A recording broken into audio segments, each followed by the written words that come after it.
Friends, जय माँ बगलामुख जनवासी। ज़िंदगी में पहली बार विद्या देवी रामनवमी अपने सैलानी दरबार में मनाएगी।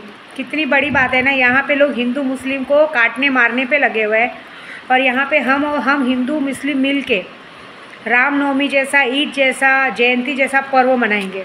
कितनी बड़ी बात है। सब लोग हमेशा एक दूसरे को मतलब कहते हैं ना, दोष डालते हैं कि मुस्लिम की जगह अजान होगा तो ये होगा। आज मैंने रामनवमी यहाँ मना रही हूँ। मैं अभी मैंने जो खाना बनाया है 9 कन्या का, वो 9 कन्या का खाना मैंने आज बाबा जी को चादर चढ़ाऊँगी। चादर में वहाँ पे लोगों को वेज खाना, सोयाबीन पुलाव, मैंने खीर पूड़ी बनाई है, भाजी बनाई है। मैं वहाँ पे 9 कन्या को वहीं पे जिमाऊँगी और वहीं पे पूजा करूँगी। कितनी बड़ी बात है। कामाख्या में मेरे गुरु माँ का सबसे बड़ा थैंक यू। उन्होंने मेरे लिए वहाँ पूजा की, 9 कन्या को जिमाया, कुमारी पूजन की। कुमारी पूजन सबसे बड़ी पूजा होती है। मेरे गुरु ने मेरे लिए बहुत बड़ा बोले ना कि बोलते आज की पूजा का, राज राजेश्वरी की पूजा का तुम्हारे लिए माँ कामाख्या का सिंदूर से बहुत अच्छा तावीज़ बना के रखा है, तुम जल्दी आओ और इसे लो, जिससे तुम्हारा बहुत क्या बोलते हैं। उनका कहना है कि तेरा नाम सिर्फ यहाँ नहीं, देश विदेश हर जगह नाम होना चाहिए। तेरा नाम हो कि ये होना चाहिए कि आखिर ये किसकी चेली है। बोलते तेरा इतना नाम होता तो हमें खुशी होती है। 4 जुलाई को मैं पहुँचने वाली हूँ कामाख्या। ये सब काम होने वाला है। थैंक यू सो मच बाबा जी, गुरु माँ, आपका सबका थैंक यू सो मच। मेरे कैलाश महाराज का, मेरी बा, मेरे शंकर भाई, मेरे सोएब भाईजान, सब ने निस्वार्थ मन से मेरा इस काम में जो मदद कर रहे हैं। मेरे चतरा भैया, उन्होंने भी मेरे नाम से वहाँ पे देखिए। आज मेरा पेट जो पूरी तरह से अंदर गया है, 4 साल पेट लेके घूम रही थी, सबसे बड़ा कारण मेरे चतरा भैया और मेरे सैलानी दरबार है। सैलानी दरबार में ये बात का दुख है कि मैं अपने लाल के साथ आई थी और खाली हूँ आज। मेरे गोद में, अगर वो बच्चा मेरी गोद में आता तो मुझे ज़्यादा अच्छा लगता। और दुख इस बात का है कि जिन लोगों ने मेरा बच्चा छीना उसको आपने सज़ा नहीं दी। खुशी इस बात की है कि आपने मुझे ठीक कर दिया, दुनिया की रुसवाई से बचा लिया। मेरे चतरा भैया का थैंक यू कि मेरे भैया ने नवरात्रि में वहाँ पे, जब पिछले साल, आज 1.5 साल हो गया, पिछली नवरात्रि में वहाँ मुझे रोक के 100 कहता है सच्चंडी पाठ कराया था और ये बोल के करवाया था कि अगर मेरी बहन के पेट में बच्चा है तो उसे अच्छे से दे दो गोद में, नहीं तो उसे ठीक कर दो, उसकी जान को कुछ होगा तो चलेगा नहीं। ऐसे भाई कहीं देखें जो हम कोख के रिश्तेदार नहीं हैं, एक कोख से जन्मे नहीं है, लेकिन बहुत बड़ा रिश्ता है। क्योंकि कोख से जन्मे लोग तो मारने के लिए आ जाते हैं, 2 पैसों के लालच में मारते हैं, लेकिन जो बेगाने रिश्ते हैं जिनसे कुछ भी नहीं है वो लोग मुझे संभालते हैं। ऐसी बात है। सोएब भाईजान जैसे जो कि मुस्लिम समाज के होके भी इस हिंदू बहन को इतना मान सम्मान देते हैं सब जगह पे। मुझे आज, मैं आपको सच बोलूँ, आज पैसों की वजह से मेरी पेमेंट सब कल परसों में आने वाली है।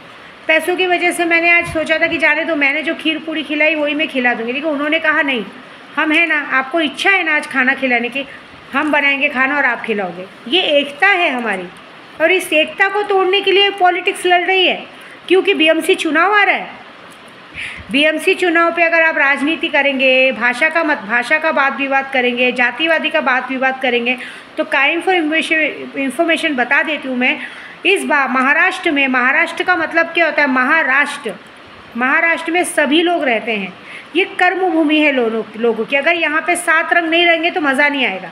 अगर यूपी वाले नहीं रहेंगे होली का मज़ा नहीं आएगा, गुजराती नहीं रहेंगे तो फिर गरबे का मज़ा नहीं आएगा, मराठी नहीं रहेंगे तो गणपति का मज़ा नहीं आएगा, बंगाली नहीं रहेगा तो काली पूजा का मज़ा नहीं आएगा। ऐसे हर जात के लोगों का, मारवाड़ी नहीं रहेंगे तो तीज का मज़ा नहीं आएगा। हर त्यौहार का एक महत्व होता है अपने आप में, उस महत्व का मज़ा ख़राब हो जाएगा। ऐसी बात है। जो लोग ने आज किया है ये गलत है ना। आप एक बात बताओ, मैंने देखा यूट्यूब पे या रील्स में कि वीडियो डाली गई है कि आदमी तो आदमी, तुमने बैंकों में घुस के कर्मचारियों को झापट मारा। पहली बात तो आपको बात करने का चाहिए था, चलो वहाँ पे मार धाड़ किया ठीक है, लेकिन औरतें जो रोड पे भाजी लगाती है उनको, यूपी की औरतों को क्यों हाथ उठाया, उन पे क्यों मारा गया? एक औरतों पे हाथ उठाना कौन सा से, वो भी औरतों से मरवाया।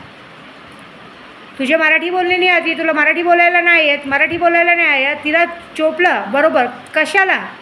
काय केलं तिने? तिला माहिती होतं का की मराठी बोलायचे आहे आता आम्ही? ती पढी लिखी आहे का? तिने शिक्षण केली आहे का? ये सांगा मला, तिने शिक्षण केली आहे का? अगर ती शिक्षण केली होती तर रस्त्यावर भाजी विकण्याची तिला काय गरज होती? हे सांगा मला। आप सोचो, उसको जो गरीब औरत है यूपी से आई है, उसको पढ़ी लिखी नहीं है, उसको ज्ञान नहीं है, अचानक से 2 दिन पहले एक जगह पे सभा में भाषण होता है, दूसरे दिन से आंदोलन शुरू होता है और आदमी तो आदमी, औरतों को भी मारा जाता है। क्या आप उस एरिया में आप रहते हो, दोबारा भाजी लेने नहीं जाएंगे? दूसरी बात, इस महाराष्ट्र में कोई किसी का खाता नहीं है, कोई किसी पे दादागिरी नहीं दिखाता। दादागिरी तो सब लोग दिखा रहे हैं उत्तर भारतीयों पे। कब दादागिरी दिखाया? जरा सा बात होता तो सीधा मार देते, गाली दे देते हर जगह पे।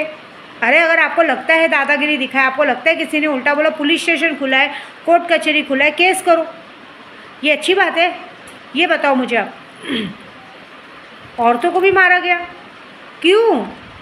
अरे एक बात बताओ, वो लोग जहाँ धंधा लगा रहे हैं वहाँ पे वो बीएमसी वालों को, बीएमसी का फीस, बीएमसी में जो पैसा लगता है वो भर रहे हैं, परमिशन लेके कर रहे हैं सारा चीज़। कितने लोग अनलीगल कर रहे हैं? सब लोग अनलीगल हैं, हाँ, ऐसा नहीं है। बहुत सारे लोग अनलीगल रहते हैं, अनलीगल करते हैं। कई कई जगह हड़प हड़प के बाकायदा एरिया बसा के रह रहे, वहाँ पे आप लोगों का ध्यान नहीं है। और ऐसे जो गरीब बेचारे रास्ते पे धंधा लगा रहे हैं, आप मराठी बोलने पे मराठी भी बोल रहे हैं तो उनको ज़बरदस्ती मुँह जोरी कर रहे हैं। अरे मुँह जोरी कर रहे मतलब उनको पता है कि आप उनको कायदा प्यार से समझाओ। मार क्यों रहे हो? हाथ क्यों उठा रहे हो? हम लोग लाइट बिल भरते हैं, हम भी टैक्स भरते हैं, हमने भी वोट दिया है सरकार को, हम भी यहाँ रहते हैं, हमारा खुद का घर है, किसी का खुद का घर है, किसी का भाड़े का घर है, हम अपनी मेहनत का कमा रहे हैं। आपको पता है जितने लोगों ने लड़ाई झगड़ा किया ना, सबके ऊपर लोन है, सबके ऊपर लोन है। सब बैंक वाले अब इनसे बदला निकालने वाले हैं। आप लोगों ने बैंकों में जाके हाथ उठाया ना, अब आपका जितना भी लोन है, जितना भी चीज़ है, अब बैंक वाले आपसे उस चीज़ का बदला लेंगे। बैंक वालों ने सब पर ध्यान रखा है, कौन कौन आया था, किस अकाउंट में आपका किस बैंक में आपका अकाउंट है, उस अकाउंट पे आपके साथ अभी जो होने वाला है उसके लिए तैयार हो। क्यों मारपीट की? मारपीट करने से आपको पता है सारे लोगों पे कर्जा है। किसी ने घर लोन पे लिया है, किसी पे 1000, किसी का करोड़ों का कर्जा है, किसी का 5-10 लाख का कर्जा है, किसी का हज़ारों का कर्जा है। कोई तो कमाता ही नहीं है, कोई कुछ करता ही नहीं है। ये ऐसे लोग रास्ते पे उतरे थे झगड़ा करने। क्यों और क्या हुआ? आज क्या हुआ बताइए? आज आखिरकार रोक दिया गया, क्योंकि आप लोगों ने जो हरकत की उसकी वजह से रोका गया। आप लोगों ने हमारे राज भाई का नाम खराब किया। राज भाई ने ये नहीं कहा था कि जाके सबको मारो, उन्होंने किया था कि आंदोलन करो कि मराठी बोली जानी चाहिए। ये थोड़ी बोला था, ये बोले थे कि जब कोई नहीं बोलेगा तो कान के नीचे मारो।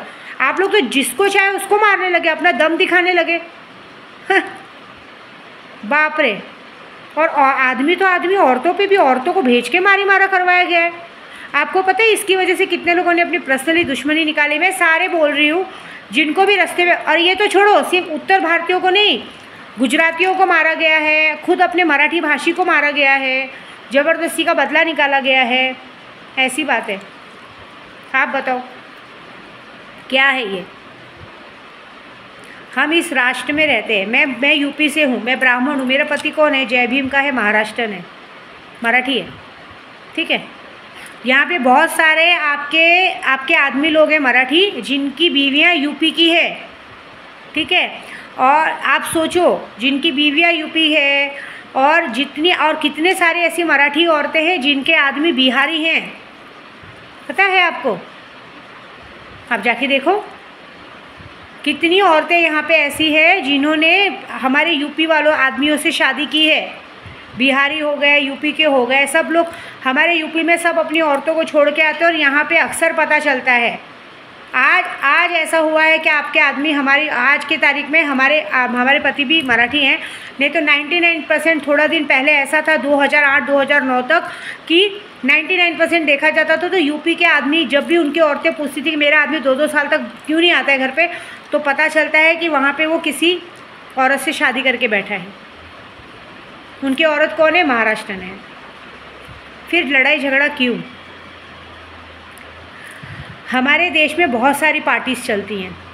अगर हर पार्टी हम पर आके हाथ उठाएगी, हमें आके मारेगी, हमें जिसका पता भी नहीं है। आपने देखो आज जैसे कि ये आंदोलन रोका गया, उस आंदोलन को रोकने के लिए सारी मीडिया, सारे न्यूज़ चैनल वालों से बोला गया कि आंदोलन रोक दो।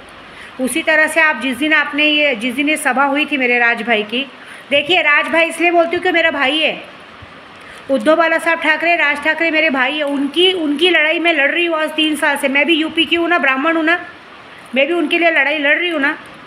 मैं चाहती हूँ कि मेरे उद्धव बाला साहब ठाकरे जी, मेरे राज ठाकरे जी मुख्यमंत्री के पद पे बैठे, लेकिन अगर उनका नाम अगर कोई इस तरह से ख़राब करेगा तो मैं बहन हूँ, मैं चुप तो बैठूँगी नहीं। क्या आप मुझे भी आके मारेंगे? मैंने कोई गलत लफ्ज़ कहा? आप मेरे भाई का नाम ख़राब करेंगे, मैं छोड़ूंगी? मेरे भाई ने तो ये कहा ना कि भाषा का सही जगह पे इस्तेमाल होना चाहिए, और अगर इस्तेमाल नहीं हुए तब उन पे हाथ उठाओ। आप तो जिसको चाहे हाथ उठा दिए। औरतों ने जाके हाथ उठा दिया। पता है आपको कौन सी औरतों ने हाथ उठाया? महाराष्ट्रीयन लोगों ने हाथ नहीं उठाया, मराठी लोगों ने हाथ नहीं उठाया, अदरवाइज़ अदर लोग हाथ उठाए। आज की तारीख में आपको झूठ नहीं बोलूँगी, अलग अलग जात के लोगों ने, मैं नाम लेके किसी पे झगड़ा नहीं लगाऊंगी, अदर कास्ट के लोगों ने मराठी बोलने आती, मराठी बोलने का फ़ायदा उठा के उन गरीब औरतों पे हाथ उठाया। क्यों उठाया हाथ? वो राशन कार्ड का पैसा नहीं भर रही है, लाइट बिल नहीं भर रही है, कि इस गवर्नमेंट का टैक्स नहीं भर रही है, कि उन्होंने गवर्नमेंट को क्या बोलते हैं उधर उनका आधार कार्ड इधर का है, कि उन्होंने अभी तक उन्होंने वोट नहीं दिया। किस बेसिक पे आपने उन पर हाथ उठाया? वो अपने खुद के घर में रह रही है, तुम लोग जिस तरह से कर रहे हैं अच्छी बात है। ये मेरे भाई ने ये मैसेज दिया था, आज तुम्हारी वजह से मेरे भाई को अपना आंदोलन रोकना पड़ा। आप लोगों ने शर्मिंदा किया उनको, कितनी बड़ी बात है। ये जो मारा मारी हुई बात है, उनको कितनी बातें सुननी पड़ी होंगी कि ऐसा क्या हो रहा है। किया तो लोगों ने, और वो भी उन लोगों ने नहीं किया, मैं आपको सच बता रही हूँ। ये मेन लोगों ने नहीं किया है, ये किया है किसी अदर लोगों ने ही, बस उनका नाम ख़राब करने के लिए ज़बरदस्ती ये किया है। सारे बैंकों वालों ने लेटर भेजा हमारे माननीय मुख्यमंत्री को, सबको। और आपको पता है, आपने सबसे बड़ा पंगा बैंक वालों से लिया है। हर बैंक में आपको सबसे ज़्यादा ज़रूरत बैंक की पड़ती है। अब बैंक वाले हर एक इंसान को दिमाग में रखेंगे, और दोबारा तो वो लोग पहले आपके नाम के साथ अकाउंट पता करेंगे, और देखो क्या होता है। अभी ऐसे मत करो, अच्छी बात नहीं है। और दूसरी बात, लोगों ने उससे पूजा करवा के जो हरकत की है, कितने लोगों को मैंने बोलने के बाद भी जो उन्होंने मेरी पूजा पाठ रोकी है, उनकी भी तो बैंड बजेगी। देखिए, मैंने आज का दिन डाला है, मेरी जिन्ना सिद्ध हुए हैं, सब काम बरोबर हो रहा है। हाँ, एक और बात बोलना था, मैं भूल गई। देखिए, मैंने कल पूजा 2 दिन से पूजा कर रही थी, जब से जिन्नात की पूजा चालू की है। मैंने 2-3 दिन से लगातार, आपको पता होगा कि मैं जिन्नात की पूजा कर रही हूँ, कि जिन्नात हाजिर हो।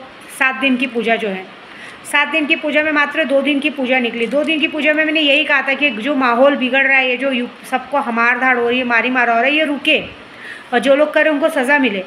तो हुआ, वो चीज़ हुआ कि आंदोलन अपने आप रुका। सुबह ही मैसेज आया कि आंदोलन रोक दिया जाए। तो जब ये काम हो सकता है, तो बाकी सब लोग जो कहते हैं कि हमारा काम नहीं हुआ, ये नहीं हुआ, मैं मान सकती हूँ क्या?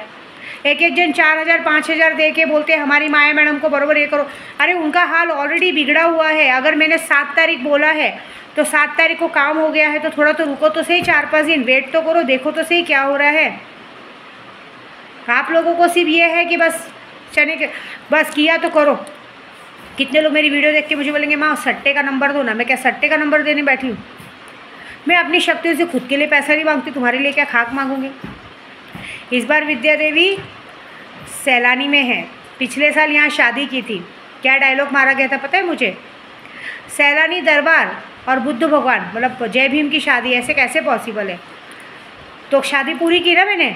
इस बार सैलानी दरबार और विद्या देवी यहाँ बैठ के जयंती मनाएगी। मेरा मूल कारण तो यही है कि देखिए, मेरे इस त्यौहार में कोई शामिल नहीं होगा ना, तो मैं भी किसी के त्यौहार में शामिल नहीं होंगी। मैं बोरीवली में नहीं रुकूंगी।